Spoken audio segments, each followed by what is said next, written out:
John Eisenberg, welcome. Your book opens with the 1934 NFL Championship game.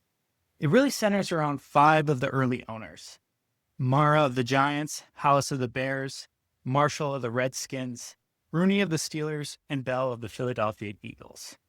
If you were to take those five early owners in 1930s and put them in a suite in Super Bowl 60, what would they find familiar about the game and what would they find foreign? That's interesting. Uh, these were men of football. They were marketing men. And the reason I wrote the book is they were competitors on the field for sure. However, they were partners in the business of pro football. And honestly, that came first in many respects. And so they would, what they would find familiar to some degree is the game. Even though, and that would be the game after the changes that they made in the 1930s, which were mandatory. Pro football before the real changes came in 1933. Pro football before that was pretty awful. It was the games were like 6-2. There was very little passing. It was terrible. But as of the mid 30s, the key thing they did was open up the game offensively and just created much more of a familiar game. So even though it was, gosh, what are we talking, 90 years later, they would definitely understand the game. Even though it looks different in many respects, there's a straight line from there to here. I think what they would be just dazzled by, just beyond belief, is everything around the game. The stadiums, the cheerleaders, the scoreboards, the crowds, the prices, the noise, all of it. None of it was around when they played. And so they would just be like, we thought we were onto something, but I have no idea that it would culminate with this spectacle, which is what pro football is today, really, a spectacle. It's a game, but barely. It's a spectacle. And I think that's what would really shock them. I'll just rattle off some numbers here. The NFL produces about $23 billion a year now. The most valuable franchise is the Dallas Cowboys at $13 billion. The most recent franchise sold was Washington Commanders for $6 billion. The Super Bowl is the championship game is the most watched thing in America. And Forbes reported in 2023 that the NFL, of the 100 broadcasts, 93 of those were NFL games. So it garners so much attention and money and energy. If you were to, somebody from that had no idea about American culture, and you were trying to describe to them what football or professional football means to the American people, how would you go about it? Well, I think it is. More and more we have problems in America. I'm not getting into sociology here, but it's a fractured media world that we live in, and the shared experience, all right, is way less. It just occurs way less than it did, say, when I was a young boy, and there were 3 networks and 10 radio stations and everybody, and 2 newspapers, and everybody got everything from pretty much the same vehicles, and there weren't very many vehicles. There was a lot of shared, and that's when you see these incredible television ratings back then for, comedies or whatever it may be. Lucille Ball, you can go way back. So the shared experience was something that I grew up with, and it is fractured now for sure. I mean, there's thousands of channels and it's almost infinite places on the web you can go, and so that's gone. But pro football is sort of one thing that I think is a shared experience. People are fascinated with it. They do a great job. The NFL does a really good job of managing storylines, and they're really, really good at it year round. They go from the season to the Super Bowl, almost straight to the combine, to free agency, to the draft, to it just never stops. And so the storylines have become national storylines. And there's always something percolating. NFL is always in the news, and the players and coaches have become national figures. And you can wake up in July and have watch a huge argument on television about the offensive coordinator situation of the Buffalo Bills.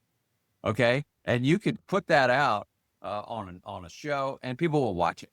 So that to me, the NFL is still a place where the people, it's live sports. It's unpredictable. So people still don't know what's going to happen. So much is scripted these days. It is not scripted. And it just the game itself is exciting. It's always been violent and, incredible athleticism on display. It's the best thing on live TV. So those things go to work for it. And it's still something in American culture that brings people together. And there's only one place to watch it. The NFL is very careful about how they apportion out their TV rights. And so it remains something that everyone shares. And that's increasingly rare. It's like the most sophisticated media operation. When I come from a marketing background, and you just kind of look, as they never run out of storylines. There's never a dull day. They know how to accelerate and build up every event and then drag all the event throughout the week. So it's just really like an incredible operation. But it's kind of hard to think of, if you go back 100 years, pro football really wasn't a thing. So what was the early instances of football in the United States, and how did the pro football game even get started to ramp up in 100 years to what it is today? Like all sports, American sports, almost all of them, that it came from overseas. It came from England. As it started out as a form of rugby. It traces back to the 1860s and 70s, a field game in which there was a ball and people hit each other. And that's what it grew out of. And then it was on college campuses and high schools, 1890s, 1900. And you really start to see it become popular strictly in high schools and in colleges. Was really the first place where you saw college football. I mean, they settled on, 4 downs to get 10 yards, the value of a touchdown. I mean, you really had to come through that stuff. And then by 1910, and there was a lot of violence in the beginning. They had problems with players dying on the field, and they sort of had to figure out how to make it a game, and not a death trap. And so they got through that. And then by 1910 or 15, you had college football becoming very popular in the United States. High school football also in some places, and pro game was nothing. It was, as a matter of fact, it was looked down upon. The whole point of football in American culture in that time frame, it was viewed as a vehicle for turning boys into men, right? In absence of real war, this was a game of war. And that's how it was seen. And that's why it became so popular in high school, in high schools in Texas and Pennsylvania and Ohio. It was take your boys, put them on the gridiron and turn them into men. And so it was thought that to actually pay someone to do that was considered irresponsible. Why would you ever pay someone to play football when what we're doing is creating men? All right. And that's an absence of real war. And so what happened was these semi-pro leagues, but the game itself was becoming popular. And so in these little Midwestern industrial towns, they started having these teams, semi-pro teams. There weren't very many fans, but it grew out of that. A team in Akron would go play a team in Dayton or whatever. And it just started to grow that cities had teams. And finally, the NFL organized. There were enough around that they organized at a league meeting in 1920 and started playing. And it was very unorganized. The schedule was unorganized. Players jumped from team to team. Contracts were ignored. Teams folded. And this is really a lot of it throughout the first 10 years of the NFL. It was fly-by-night organization. There was a chance it would fail. And, the games weren't that interesting. And so it was barely making it. Meanwhile, college football was soaring. So there was many reasons to think that pro football would just never even make it. I was kind of reading what the average play was in the 1920s. It doesn't sound entertaining at all. It was absolutely brutal. It's just a mass of people scrumming, hitting elbows. I think I was reading a book about Vince Lombardi and how they were like teaching people this is the proper way to flip an elbow without getting caught and penalized for it. It was just really a brutal sport, and I can't imagine it was great to watch. But it started to growing at a little bit of acceleration in kind of this Rust Belt, what we would call the Rust Belt today. Why was that kind of like the petri dish for professional football? Well, that's a good question. That as to why it happened there, as opposed to, I mean, it pretty quickly grew over to the East Coast and to cities. Baseball, which was by far the most popular sport in America, was really an agrarian-based sport, right? It was rural. And so football was more. I mean, they weren't big cities, but they were little cities, could have teams. And so as for why it happened in places like Akron, Ohio, and different places, it's hard to say why. I mean, they had population there, and they had the people with money, and they had the sports. It grew out of baseball. A lot of the first owners of teams and sort of league administrators came from baseball. You almost had to. They'd run leagues or they'd played when they were younger. And so there was a lot of minor league baseball and major league baseball there. And so, it just sort of, I think the mechanization of it a little bit. I mean, these were industrial towns, and a lot of the teams were owned by industry. That's where the Chicago Bears came from. They started out as a team, owned by a company. And so that's part of it. That's where the money was. And it just grew out of there. It's really hard to pinpoint exactly why, except the Petri dish, all the ingredients were there to make it more popular. Describe to us some of these like early characters around it. It wasn't this idea of what we have today where you have an owner who owns the team, and then they have the GM who's selecting the personnel, and the coach who's coaching them up, and then you have designated players. There was literally owner, player, GM, coaches that were doing everything under the sun. So what are the kind of these early characters that were forming these teams? Well, Curly Lambeau in Green Bay, he started out, he sort of started the Green Bay Packers, and there was no organization. There was like Curly, he did everything, and he was the coach, and so he did everything and talked players into playing, and they maybe had somebody else to type up the contracts or something, which were ignored. But so a lot of them were just, guys like that, men of sport. I mean, Curly had played college football and maybe 1 year, at Notre Dame, and he was just sort of an entrepreneur. All these guys were, I mean, they just were sort of men of sport, and they were definitely gamblers. There was a very strong gambling component. I mean, Tim Mara, who started the New York Giants in 1925 for $500, was a bookie, a professional bookie. His job, and a successful one. He went to the racetrack every day, and back in the day, you didn't bet. If you went to the horse races, you didn't bet like with the house as you do today on a computerized tote board. You bet with a guy, bookie. And so they were lined up, 10 of them, and you could pick the one you wanted, and it was a personal transaction. And so he was very good at it. And so Tim Mara was a gambler. Art Rooney, who started the Pittsburgh Steelers in 1933, never worked a day in his life. He made his money. Well, some of it, I think, was illicit stuff, running barrels and stuff like that. But if he really needed to make money, he went to the horse races and bet. And he was one of the great gamblers in the history of America. And so that's where Bert Bell, who started the Philadelphia Eagles and was a son of wealth, real wealth of mainline Pennsylvania, blew all the money. And, he blew a lot of it. He had to borrow from his wife to start the Eagles. Because he'd blown all the money and been cut off by his dad, and he was a huge gambler. And so they were all sort of just came from different backgrounds, but they were gamblers far more, almost more than anything else, and willing to try things.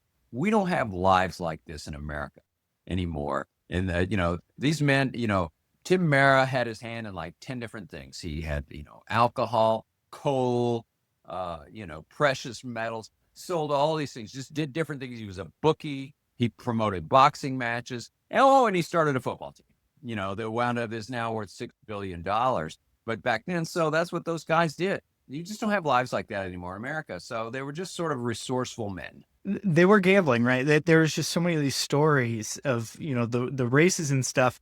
And then there was the Giants had the betting scandal with some players. I can't remember what the year was, but it was kind of a watershed moment where they're like, we have to like snuff this out. But it's just super ironic because you look back at these guys and you're like, man, you were just rolling the dice constantly in the early years. But then once the players did, you had to kind of drop the hammer for the integrity of the league.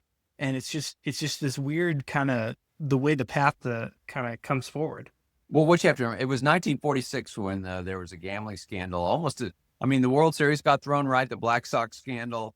And so that just hovered over everything in American sports. The gambling was very much a part of sports then, and the bookies. And a lot of this was in the newspapers. People sort of knew what was going on. It's amazing to go back and read it.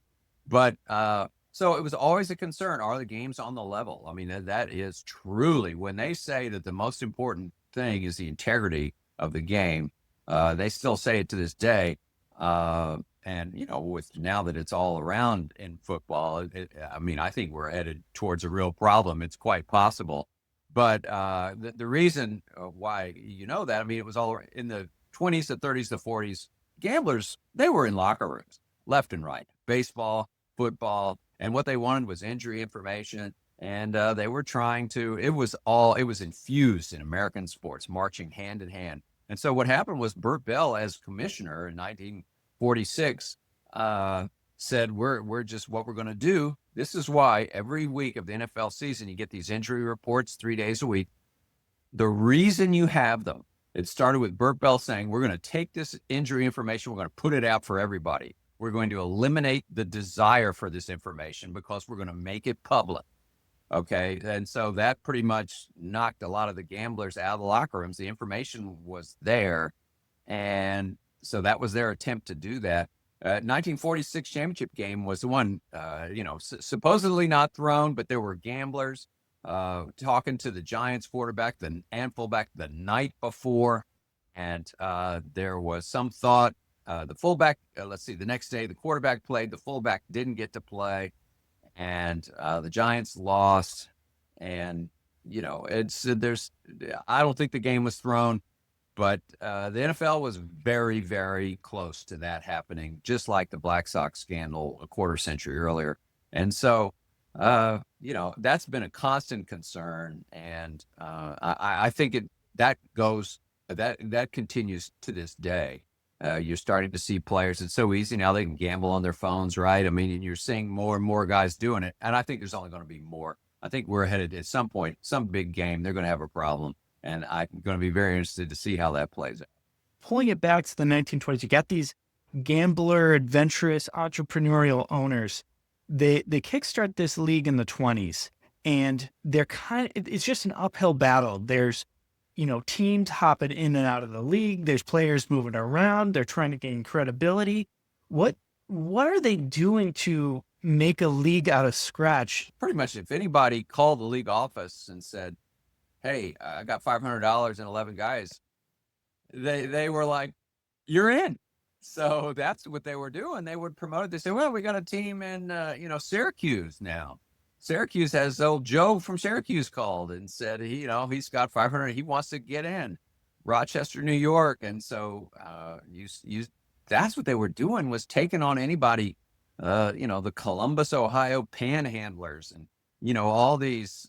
So they would take on anybody and start playing it. And a lot of times they played in high school stadiums and public parks or a little minor league ballpark. They'd put it, baseball park, they'd put a field in the outfield, and they really had no idea what they were doing. They knew what they were doing, how to put on a league and to put on a game and to have a team, but to have something that the fans would like, they just were they were lost. They were absolutely lost. The games were awful. I mean, it was there's very little passing for it, and there are a lot of rules to discourage passing.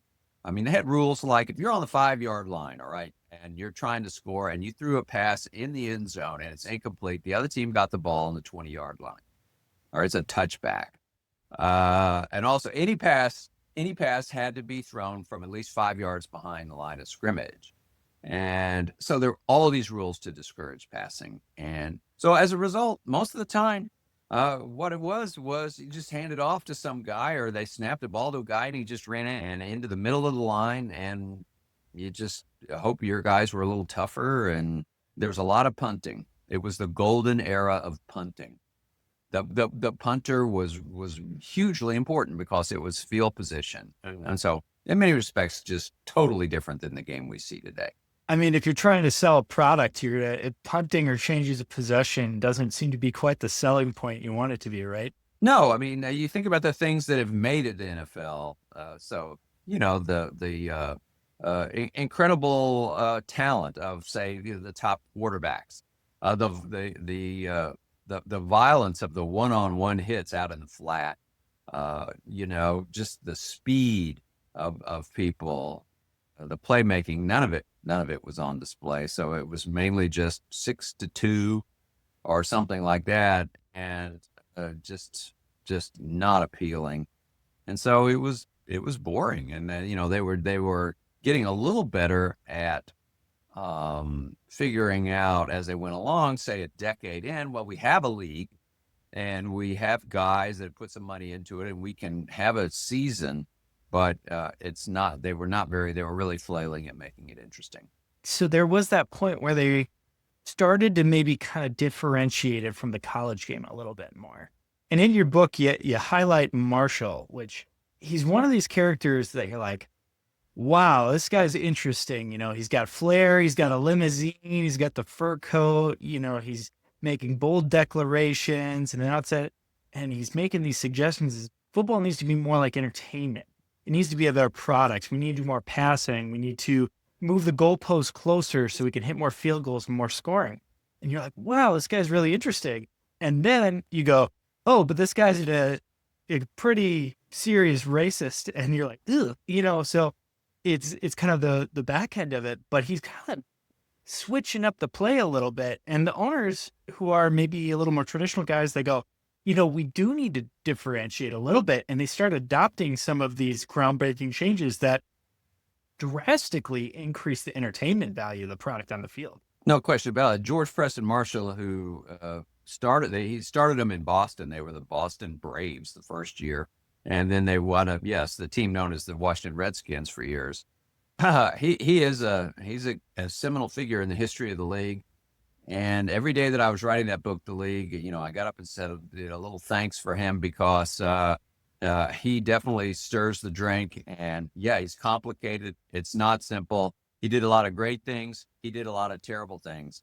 He is the worst racist that the NFL ever had. And the reason why the Redskins didn't integrate until the 1960s, which is unbelievable, and why a statue of him was taken down in front of RFK Stadium. But there's no denying his impact on the league was massive because 1933 owners meeting is really one where you can point to and say that's where everything changed, because that's when suddenly, they're in the Depression, right? And they were down to 8 teams, and 3 of them were in the New York area, 2 of them were in the Chicago area. All right. So, and then they had a couple other teams, Marshall's being one of them, in Boston. So there's almost, there was no footprint almost of professional football outside of New York and Chicago. So they were, conceivably dying in the Depression. And George Marshall said, we're going to be, he had come from the theater. He had a background in the theater, and he dated starlets and, married them, and they wrote books about him in the long run. So he said, I know a flop when I see it. This is a flop. He stood up at an owners meeting and said that. So that is where, and George Halas of the Bears, who is really the conscience of the league for 60 years, realized he's right. I mean, even though I'm winning, he's right. We have to do something here. And so that's where they open up the passing game. Suddenly, the passing was wide open, passing games. And so the change was instantaneous. You can look, the 1932 championship game was played indoors because of a snowfall. It was 9-0. There was almost no scoring. Nothing happened. The next year, there's like 600 yards of offense with the passing games now opened up. And the NFL was never the same after that. Plus, as you alluded to, the hash marks, they put hash marks on the field. So if the ball had been gone out of bounds, they started like 2 yards in from the sideline, which was a real problem for the offenses. So they moved it back to the middle of the field. And so all these things just changed the game immediately. And from that point forward, and that was George Marshall with George Halas, who was very powerful, in cahoots with him. They also decided, unbelievable, simple thing, they added a couple of teams. They had 10 teams. It's like, all right, well, the most popular sporting event in America is the World Series, the American League against the National League. Why don't we split into 2 divisions and have a championship game? Our version of the World Series. So they created the postseason, created the playoffs. They didn't have it until then. Until the playoffs were started at the 1933 owners meeting, the champion of the NFL was decided by vote of the owners at a league meeting several months after the season. So what are we talking about? I mean, it's just we're coming from darkness into the light is really what we're doing. And so George Marshall had a lot to do with that. And so those are really, really key things. And then the other thing was the spectacle of it all. He started a band, huge band, the Washington Redskins band. And they were immediately, that's after he moved to Washington in the late 30s.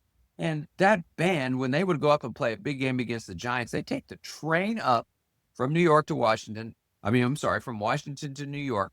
Then they get off at Penn Station, they get out and march up Fifth Avenue, playing the Redskin fight song, heading up to the game against with the Giants playing the Redskins in enemy territory. And it was just a huge cultural thing. Thousands of people following these things through the streets of New York about pro football. And so it's very quickly became much more of a show. And a much more interesting show. What I love about your book, too, is you discuss all these owners and their separate personalities in those meeting rooms. And it's almost like an ensemble sitcom, where you have these interactions between the main characters. So like Mara and Halas are, at each other for the national championship or the championship again. And then, Marshall says something that pisses off Halas. And then Bell's trying to just keep his team alive. It's like this crazy, zany kind of orchestration behind the scenes of these 5 individuals. And there are a couple others, Curly Lambeau from Green Bay and Bidwell with the Cardinals, who was George Halas's buddy. But yes, what you could do, the reason where I got those meetings, what happened in there is, there's a document in the Pro Football Hall of Fame in Canton, Ohio, has a great research library. And there's a document in that. It's not a document. It's a binder in that library that has the minutes, official minutes from every league meeting going back to 1920. Never leaves the library. And so you have to go. And so I went and, you check in, and I spent a week, just reading the minutes from these things, and the voices come alive. And you can read about where they're arguing with each other. It was really great. It was so much fun, to sit there and read these guys, what they had to say. It was hilarious. I mean, yes, they were definitely, it's a great dynamic. And I think it's the reason why my book, I've written 11 books, and this one sells the most by far. And I think people are fascinated by the dynamic of it. They were rivals on the field, but they were partners in business. And they were great friends. And so, yeah, but yet, as friendly as they were, you can read in those minutes, they all knew, listen, when we're doing the schedule, and they did the schedule to meetings, you couldn't go to the bathroom. If you went to the bathroom, And while you were gone, they would schedule you for like 5 straight road games, you know. It was like they would take advantage of your absence and vote you the hardest possible schedule. So you had to, I mean, they were cutthroat with each other, but they loved each other. And it's just a fascinating dynamic and really, really interesting. When you pull back and you look at it, so they're having this like internal dynamic. They're trying to make the game interesting. They're trying to win also simultaneously. But then there's like these instances of things popping up. There's all of a sudden these rival leagues would sprout up out of nowhere. Their players would, leave for these different leagues, or oh, Great Depression's here. Oh, World War II is here. And there's so many of these like out of left field, instances that they have to account for, and somehow they still survive every time all the way till after World War II, where they start finally getting some escape velocity, and the product really starts to become national entertainment. Yes, they were constantly under threat. Yes, the Depression was a huge threat. There was a rival league in 1926. Most of those rival leagues were they didn't last long, and the NFL, I don't know that they did a great job of putting them out of business so much as they put themselves out of business. Those rival leagues, of course, that all changed in the AFL. The American Football League came in 1960. That's a different deal altogether, because within 6 years they were merged, and the reason they were merged is because the AFL they had people with money, and they had there was enough football talent to go around, and they had some nice teams, and they were a threat. And the NFL, so that is a whole nother story. That's actually after the end of my book. But the prior versions, the one after World War II, the All American Football Conference, that had the Cleveland Browns, had the San Francisco 49ers, and the Browns were great. I mean, the Browns Paul Brown started them, and they were immediately as good a football team as any in the NFL. I mean, he was a great coach. And so, but yet it wasn't a great league. There weren't enough good teams. So those leagues sort of put themselves out of business. The biggest threats really to the NFL, I think, were internal in many respects. And they sort of had a sixth sense of understanding what the right thing to do was. I mentioned before the making the forward pass legal, making the game more interesting. The other really seminal moment, and this all happened in the 30s, was the introduction of the draft, which is probably the moment that distills everything about what we're talking about, a team of rivals working together. And what happened was Bert Bell stood up at a meeting. He started the Philadelphia Eagles. They were getting killed. All right. The Bears were good. The Giants were good. The Eagles were doormats. And there was no system for disseminating college talent. It was free for all. Anybody could sign anyone.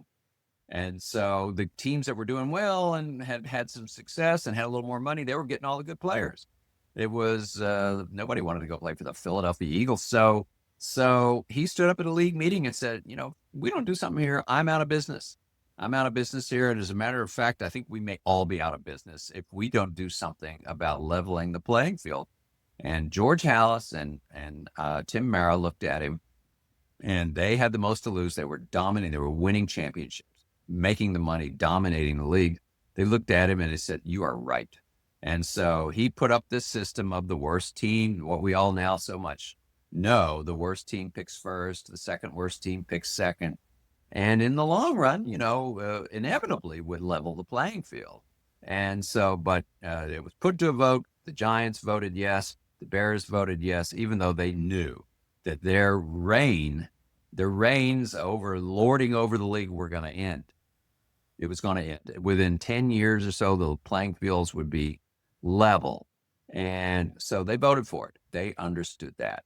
And so that's a threat to me. The internal biggest threat was, number one, to have enough people with enough money willing to wait it out. And then the second was competitively. What are we going to do? We were really imbalanced. It was not a competitive situation. So they sort of always had the instinct of survival, and they knew what it took. So, these were businessmen, and they sort of got it on an intrinsic level. And so situations like that just changed everything. coming out of World War II, with the draft starting to level playing fields, and with Americans starting to have more disposable income, and then, of course, the introduction of television really changed things. But you were starting to see just a little bit more of a familiar, polished product in the late 40s. I was looking up how many teams were in the NFL every year of its existence, right? So in the early 20s, you maybe had a bunch of them. Like you said before, you'd call them up, say, got $500, here's a team. And they had 20 some odd. Then you get into the 30s, Great Depression hits, people are struggling. All of a sudden, the league shrinks down to 8, 10, 12, just barely surviving. You're kind of coming out of the Depression, and then all these young men, these talented athletes, they have to go to war. They got to go fight Japan and Germany. Now they come back, and this rival league pops up. So they're like, we know that football is going to be a great entertainment piece post-war. So then you're kind of splitting talent there as well. But they somehow always kind of maintain survival and trajectory a little bit. And I think that what I kind of get in the last piece is the TV was the missing key to really popularize the sport. Because when you think about football on the field, it's 22 players, it's a mash, it's a muddle. If you're a radio announcer, it's probably really hard to describe and show the energy of the game. But TV and the distribution that causes, you can see this very complicated game in front of your eyes and really pay attention to it. And so kind of the missing piece is all those TV contracts that they go and they sign up around their area. But they also go, we don't want to prevent people from coming to the game. So they do blackouts and then really distribute the product. How did that early invention of the TV really popularize the sport to the rest of America, not just in these metros that the teams were playing in? Well, and of course, understand that you're exactly right in everything you said there. And the introduction of television, of course, I mean, it is a stroke of luck, let's face it. I mean, that is, it so happened, technological advancement coming out of the radio era was the beginning of television in it's through the 40s. It was small. The 50s early 50s is when it started to become, commonplace in living rooms across America that you might have television. Throughout the 50s is when it just grew exponentially. So the NFL was fortunate that happened. And yes, they were positioned perfectly for it, unlike baseball. I can't reiterate enough. Baseball was the national pastime, far more popular. However, not so great on TV, and especially early TV, when they didn't have that many cameras. The ball was little. You couldn't see it. And without a lot of cameras, baseball on TV today is pretty good, but, it takes a lot of cameras and a lot of work to do that. Back then, it just wasn't great. And then here comes football with a larger ball and, an enclosed 100-yard stage, basically. And it's the coaxial cable that made national television broadcast possible, I think, was finished like 1951. Okay, so what you're doing is putting this sport into living rooms across America, places that had never seen it. You're in Iowa, say. Let's say you're in Iowa, okay? You're a fan of the Hawkeyes, you're a fan of college football, you're a fan of Big Ten football, and you've grown up on that, and you love it. Okay. And you've read, there's little items in your paper about, the Chicago Bears, and you haven't seen it. You maybe have heard it on radio if you really like football. So suddenly, these games started popping up on your television in the early to mid 50s. And this is a sport that is just evolving, coming out of the war. You've got coaches like Paul Brown.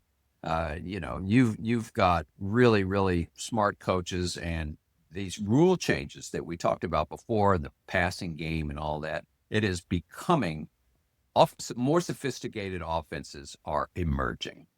All right. It's finally, people are figuring out, you wait around long enough, right? And you put a situation in front of enough football coaches, the smart ones are going to figure out what we can do, put a man in motion. We can do all sorts of things to distract you. And so the offenses are getting sophisticated. And then you have these quarterbacks coming out of college and operating these sophisticated offenses, Johnny Unitas and Bobby Lane, and these guys who are just incredible talents.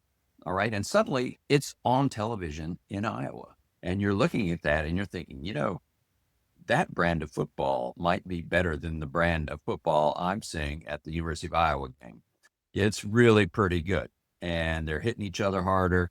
They're throwing the ball farther. It's pretty phenomenal. And so, but the key component is that you're able to see it in your living room. And so the television is totally, totally key. And the improvements in the game, enabled it to shine at just the right time. It was a bit of a slow burn, and then it starts really picking up in the 50s, and it becomes a national product at that point. Also, like, there was always that emphasis on getting stars to play with them. But now the stars are on TV and you get their faces on advertisements, and you have this component of this represents your city. It's a very attractive product. And then you have these athletes, these symbols, they start becoming celebrities. And it's all starting to kind of mirror what we think of as the NFL product is today. I mean, for sure. And it had already happened with baseball, of course. If you really, in the 1920s and 30s, you wanted somebody to promote your product, who better than Babe Ruth, right? Or, Joe DiMaggio in the 30s and 40s. But, in New York, a baseball town, if ever there was one, in the 40s and the 50s with 3 teams and all that. But yet, here come the New York Giants in football. And, and then the New York Giants in the mid-50s, the offensive coordinator was Vince Lombardi. The defensive coordinator was Tom Landry. Wow, what a coaching staff. That's incredible. Yeah, incredible talent, incredible team. And, the baseball fans are going, well, we've got something to watch here in the fall, if our team doesn't make the World Series. And so that's when you start to see it creep into the minds of people. There, baseball was the national pastime, but it flipped pretty fast. And I love baseball, and I'm a huge baseball fan. But there is no doubt that pro football just stole the thunder in the sort of 60s and into the 70s. It just provided what the American public wanted. With the and it was, yes, representing cities and that whole sort of regionalism that that baseball had provided. Football just took it and ran with it, and in many respects, created attachments just as strong or stronger throughout the country with these teams. And so it was just incredible momentum in that sport. And so it's the 1950s, it's that watershed, it's really becoming the popular product. But, these owners that had been struggling for 30 years to just keep this league alive, all of a sudden they're the winners. And it's like it changes. Like, now they have to experience what it's like to be on top. They have to deal with segregation that they were dealing with their teams. There's antitrust aspects of it. The product on the field and other things. It's just a great way to kind of show they're at the bottom and now they're here in that 50s, 60s time frame. That part's really interesting. I mean, I wouldn't say they were on top, but they were starting to succeed finally. And that was a tough time for him. I mean, George Halas lived into the 1980s. He definitely saw the fruits of the labor. Bert Bell famously was commissioner of the league, died at a game, at an Eagles game on Sunday afternoon at Franklin Field. I mean, you couldn't write an opera any more dramatic than Bert Bell's death. And so he had seen it. The famous championship game between the Colts and the Baltimore Colts, the New York Giants, the one that went into overtime, and in 1958 went into overtime, and the Colts won with a huge 40 million people watching on television. And all these owners are at that game, and they're sitting up in the stands. Bert Bell's commissioner of the league, and he's sitting there. He's crying. He is crying because They had even thought about what to do with overtime. All right. And they thought through it. When that game ended tied, Johnny and I just walked off the field and said, "Oh, we're co-champions." And somebody said, "Come on back. We have overtime." And so they did that. It was just incredible drama. And so, those guys had shepherded it through all those years, tough years. And there were more tough years ahead for sure. The union, they didn't want, the unionization of the players. Integration, as you said, was a huge thing. I mean, the racial aspect of NFL in the 50s is not a pretty picture. And, the denial, just by stereotype that went on. So there were many, many things still ahead. And plus the rise of the AFL in 1960, a huge threat. So there was more to go, but, it mattered because what they had spent really 4 decades working on was succeeding finally. And so, yeah, they had done it. And Marshall had been marginalized as too much racism. Bert Bell died. Tim Merrow was getting old. But George Halas was around, and Art Rooney was around even to see the Steelers' heyday in the 70s. So, but those guys, it was an amazing thing that they did. Just an amazing thing that they did to wait really 4 decades to have success. I think that's a great way to kind of wrap it up here is like, what can we take from the lessons from these owners and what they had to do to start the league? Let's say somebody's like trying to figure out how to put together a pickleball, national league. What lessons can they take away from these 5 individuals that they can apply building something from scratch? Virginia McCaskey was George Halas's daughter. Okay. And George Halas owned the Bears all those years, his son, George Jr., was going to run the Bears, unfortunately died young. So it wound up going to the daughter. Okay. She lived until just this past year. All right. She was 100 years old. She weighed 90 something pounds. She owned the Chicago Bears. Okay. Worth $6 billion. I asked her that question. I interviewed her for my book, The League. And when I told people, she doesn't do interviews. When I interviewed her, I told people I'd interviewed her, their eyes would get big. And it was like interviewing like George Washington's wife or something, she had been around. And I asked her that question. I said, what can we learn from, all these people? And she said, what really matters, the first lesson is that the game is what matters most. All right. Every year when you meet, if you're watching games and something's wrong and you have to protect, okay. The reason people are watching is that the game is great. It's not everything that goes around it. It's the game. Okay. And that's how those guys, it all happened because they messed around with the rules, which needed to be changed. Everything from the forward pass to unlimited substitution, which was a huge thing in the 50s. And so there are all these moments, these moments when the NFL made the right decision, and that continues to this day. All right. Do not, that's what she said. She said, that is what we can learn is that they always thought that the game mattered most. And so, yeah, and some people will argue today, listen, that they care more about money than the game. So we'll see whether that's true. We'll find out.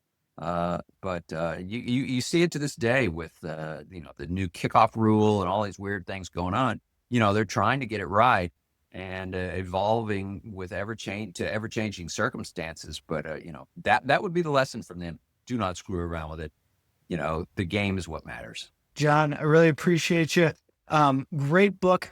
Can you tell people where to go to learn more about your work and where to access your books and all those things that you've been writing over these years?